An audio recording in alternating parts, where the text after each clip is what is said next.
The signing of the summer already, and we are only 1 day into the transfer window. Jude Bellingham has signed to Real Madrid for £88.5 million. But what does this mean for Real Madrid? What does this mean for Liverpool? And what does this mean for Jude Bellingham?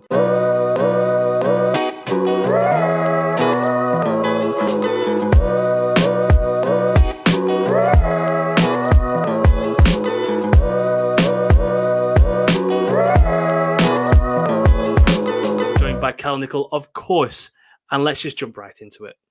Jude Bellingham has, of course, signed for a 6-year deal to the Galacticos, and it was a foregone conclusion at the end of the day because Liverpool dropped out at the end of the day, and Real Madrid were probably the only ones left. But let's go off the rise of Jude Bellingham. August 9, 2019, Jude Bellingham becomes Birmingham's youngest ever player, starting an EFL first-round match against Portsmouth at the age of 16 and 38 days. He scores his first league goal at the club at the end of the month, still 16. Cal, I can't remember where I was at 16. No, I don't want to. No.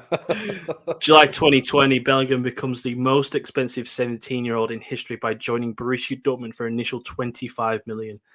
I don't think I even had £25 when I was 17 years old.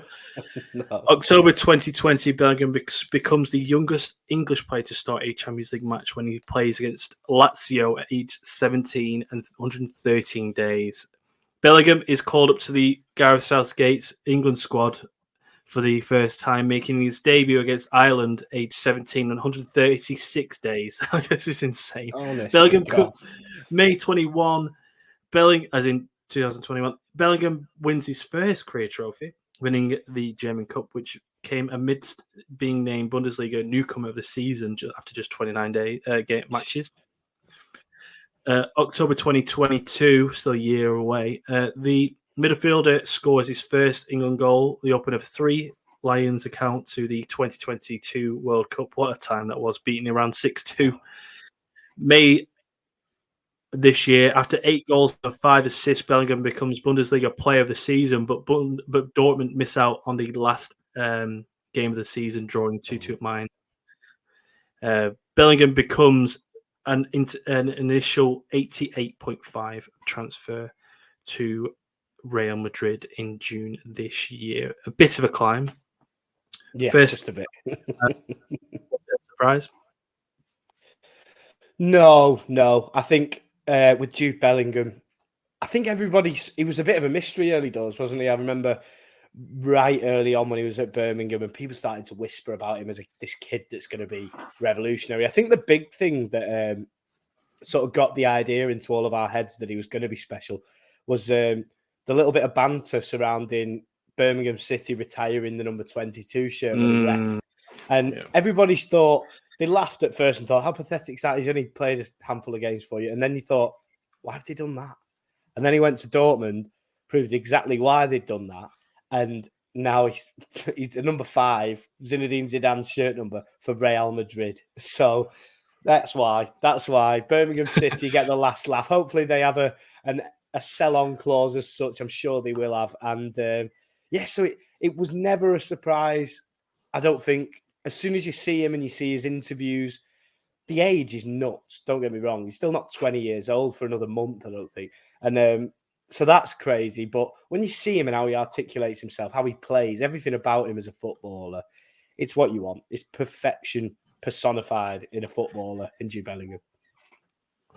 It's a difficult one, isn't it? Because while you say Birmingham get the final laugh, they did get a bit mugged off by Real Madrid by not having the number 22.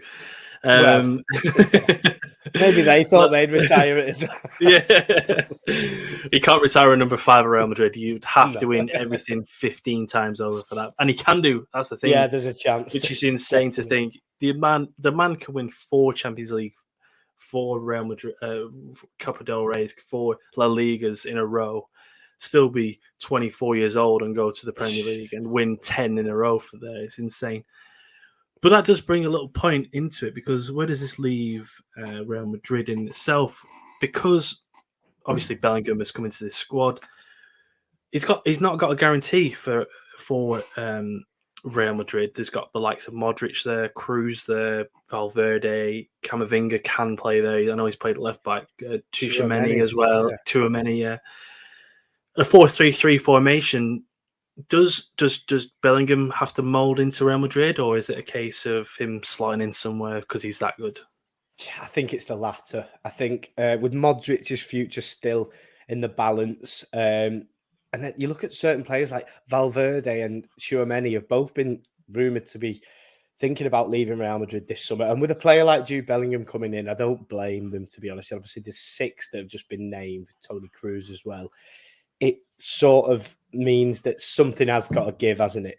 And Jude Bellingham coming into your football club, you don't spend that money and fight that hard to sign a footballer if you're not going to make everything pretty much about him. And I think he has the qualities to maintain the fact that he is the top man already straight away. And he might have to work for it, of course, but he's learning from 2 of the best centre midfielders to ever play the game. And he's then, when those 2 players aren't there anymore, he'll be the focal point of it with 2 probable best in the world at that point in the midfield with Valverde and Camavinga and Tchouaméni. All 3 of those, any 3 of those could have a ceiling just as high as Jude Bellingham. But I don't think Jude Bellingham will have any problems whatsoever fitting into that Real Madrid team now. I just reflect what you say there. Plays with Modric and Cruz. I slightly disagree. I think that he probably would have to mould the Real Madrid way because he's more of a dribbler rather than a high volume passer. But at the end of the day, he's probably good enough to be that way anyway. Yeah. He'll always contend for trophies. He'll always be with a world class manager, Carlo Ancelotti. Now his profile has risen somehow even further from what it was before. Not an Allen starter, you could argue, but I mean, it's just the perfect move for everybody involved, other than the team that we're going to talk about right now. Obviously, if you pulled out the move, I'll talk about you because obviously you're a Liverpool fan. Yeah. Difficult one, isn't it, for you? It must be one that touches a nerve every time you see him. It does, and especially at the time, it devastated me at the time when the Paul Joyce broke the news that we weren't going to be pursuing Jude Bellingham, because I think it was built up so much, even by footballers. I think Jordan Henderson entertained it more than some of the fans did. So that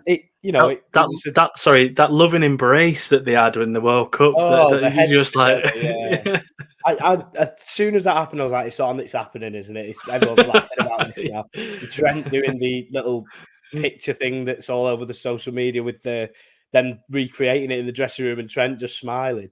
It's like, it's on this. And I'd like to, in 10 years, when one of our players brings a book out or something like that, I'd love to know if there was anything to it. If Klopp ever brings a book out or something like that, I'd love to know how close we were in terms of talking to the family and things like this. But I'm at a point now, at this point in the season, now that we know where he is and the saga's over before it could really begin, and you look at the money that it seems Liverpool have got this summer, and to have spent it all on Jude Bellingham, first day of the summer transfer window, got that deal over the line, I think I'd actually be more disappointed to just have him and nothing else than what it looks like we might be about to do this summer, with 3 or 4 signings in midfield and then a defender as well.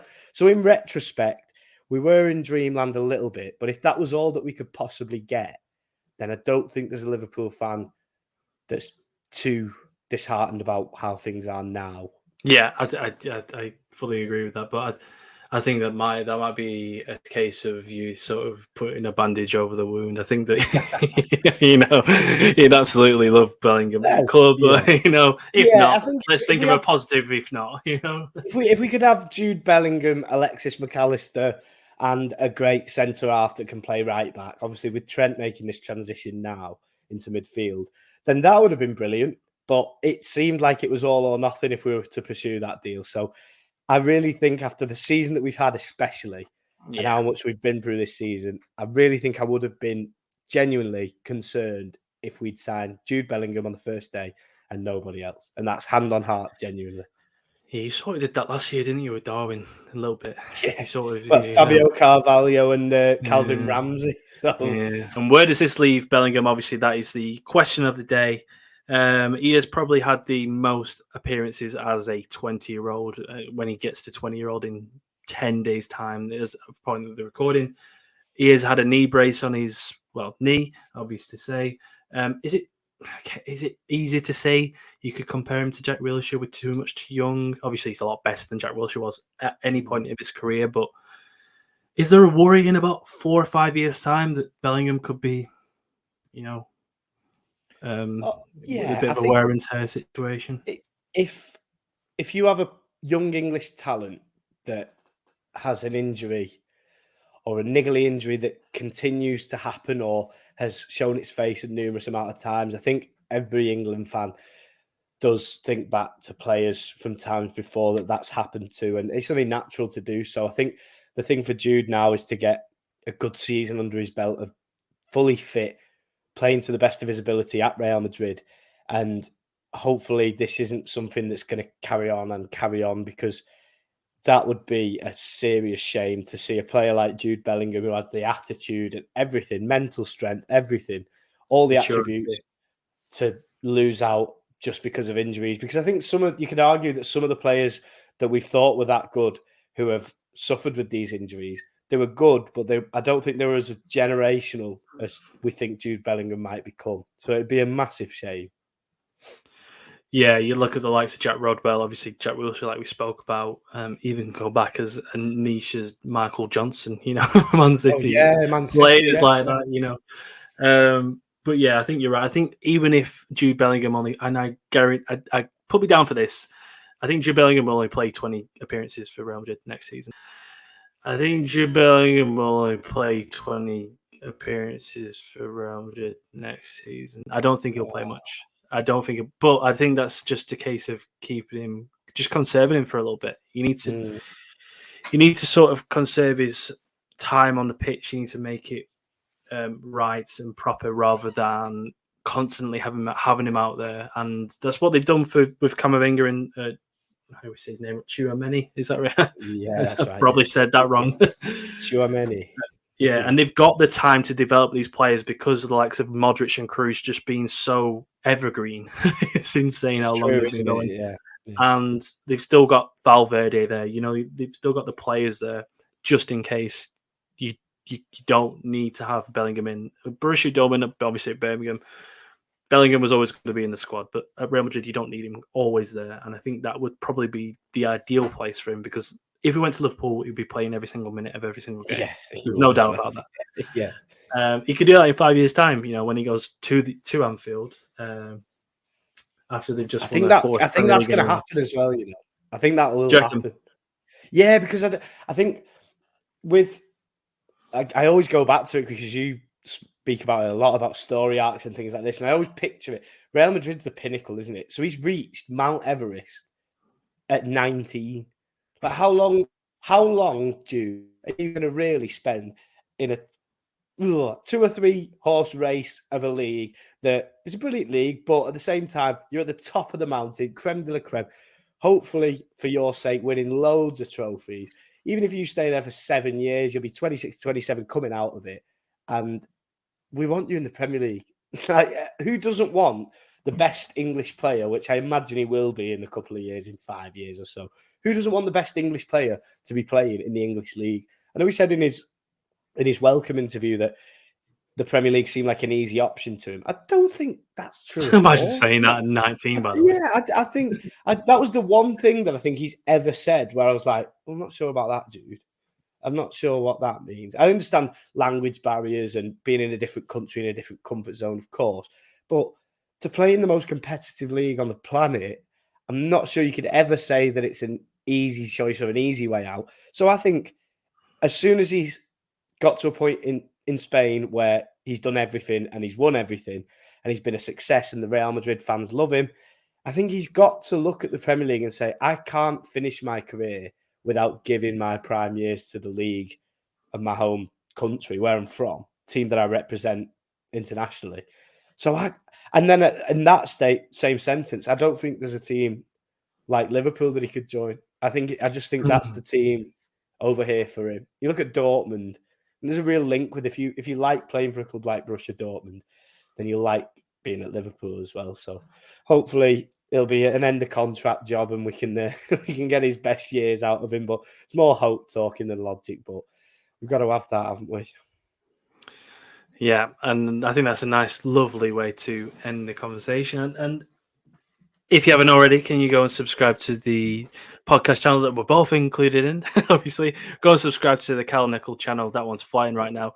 Let's go subscribe to mine. I've restarted it after having a month injury out. So if you haven't already, go on. So do all that. Like them all. Comment on Click them all.